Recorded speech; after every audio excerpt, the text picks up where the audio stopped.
Bonjour, j'espère que vous allez bien. Tout d'abord, je vous souhaite une bonne année 2025 avec plein de douceur, plein de santé et puis aussi plein de créations, du tricot, du crochet, de la couture, du scrapbooking, de la peinture.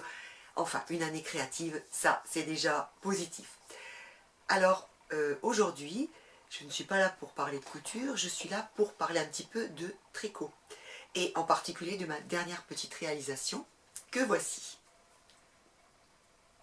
Alors, ce petit pull, je l'ai réalisé en me basant sur le 100 idées du mois de décembre.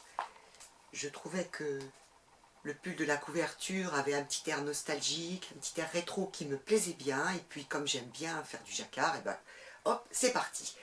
Donc, pour faire ce pull, je vais vous montrer un petit peu de plus près. On voit mes petits graffitis dessus, ici. Au départ, je me suis dit, oh oh, ça m'a l'air un petit peu large parce que c'est une taille unique. Et en fait, c'est une taille unique, mais ça va très bien. Il n'y a pas besoin d'adapter, ça tombe vraiment bien. Ça peut être porté aussi bien si on est menu que si on est plus ronde. Donc c'est bien pensé. Peut-être un petit détail pour les manches qui sont vraiment très larges, un peu loose, mais c'est ça qui fait partie du charme du modèle. Pour le réaliser, eh bien, c'est avec de la laine Katia basique Merino, qui est vraiment très douce, très agréable à tricoter. Par contre, ils ont vu un petit peu juste vraiment pour le coloris rouge. Ils disent 9 pelotes. Bon, c'est 9 pelotes. Hein. Il reste un petit peu, il reste une demi-pelote en râpe, c'est tout. Hein. Alors que pour la teinte un petit peu beige et crue, enfin là ça fait un peu gris, là il demandait 4 pelotes et il m'en reste une entière. Donc au niveau des mesures, c'est pas tout à fait ça. Bon, enfin bon, c'est pas grave. Voilà. Sinon, comme vous pouvez le constater, c'est juste deux rectangles qui sont associés pour faire le dos et le devant.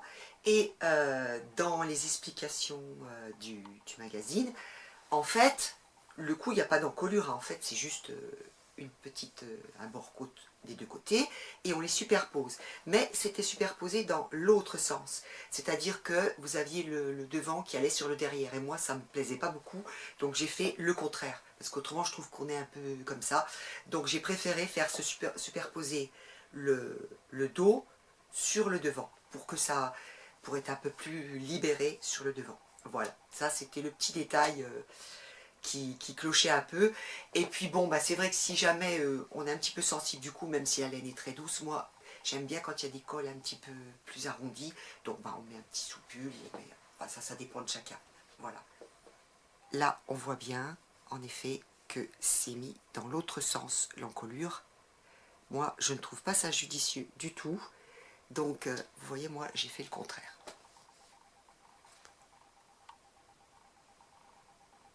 Ces petits détails mis à part, eh bien, je suis très contente de l'avoir réalisé parce qu'il est bien doux, bien moelleux, bien chaud pour l'hiver, enfin vraiment, et puis c'est un modèle indémodable, voilà. Donc, si l'envie vous dit, eh bien voilà, on n'est pas trop déçu quand on le fait, à part le petit problème de l'encolure, vraiment à bien vérifier. Eh bien voilà, c'était tout pour aujourd'hui, juste vraiment une petite vidéo de rien du tout pour vous parler de tricot, parce que c'est vrai que je ne le fais pas souvent. Et bah, ma foi, à bientôt pour d'autres petites idées couture. Au revoir.